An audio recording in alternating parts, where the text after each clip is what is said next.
জি বলুন। আসসালামু আলাইকুম। আসসালামু আলাইকুম। আমি তারেক বলছি।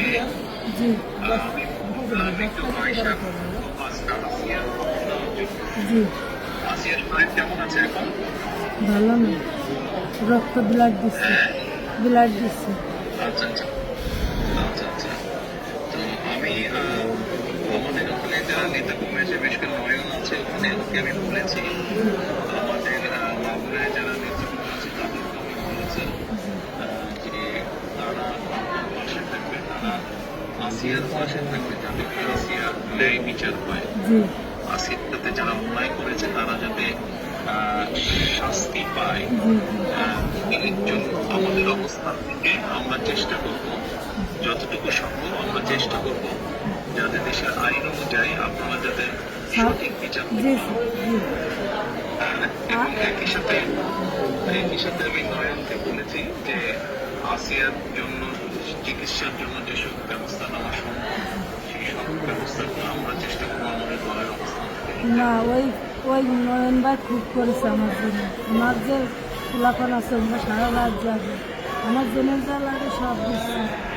আমরা ওনার নির্দেশে করেছি।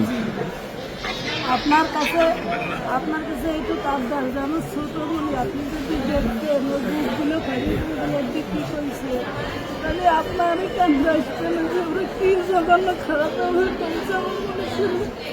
আপনাদের কাছে এইটুকু অনুরোধ যে আমার শাস্তি তো দেবেনি, আর আমার দিকে পরীক্ষিত করেছে ওরা, একটু আপনার কাছে আবদার থাকবে, একটু হিসাব দিলাম আমি।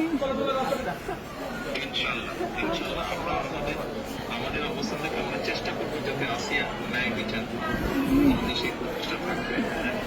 আপনি চিন্তা করবেন না, আসিয়ার চিকিৎসার জন্য যা কিছু প্রয়োজন আপনি যদি কিছু মনে করেন আমাদেরকে জানাবেন, ঠিক আছে? কিন্তু নিয়ে টেনশন করবেন না। ভাই আসবে আমার সাথে।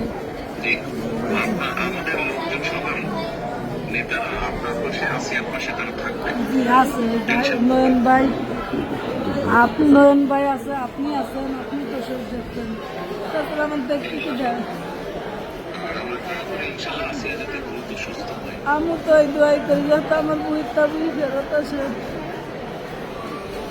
ইনশাআল্লাহ টেনশন করবেন না, চিন্তা করবেন না, দেশের মানুষ আপনার পাশে আছে। দেখতেছি তুমি, আচ্ছা আচ্ছা বল। জি দোয়া করি, আর দোয়া করবেন ওর মধ্যে। ইনশাআল্লাহ দোয়া করি ভালো থাকেন। জি আসসালামু আলাইকুম। জি স্যার, আসসালামু আলাইকুম স্যার। আসসালামু আলাইকুম। আসসালামু আলাইকুম। আব্বা কার সাথে কথা বললেন?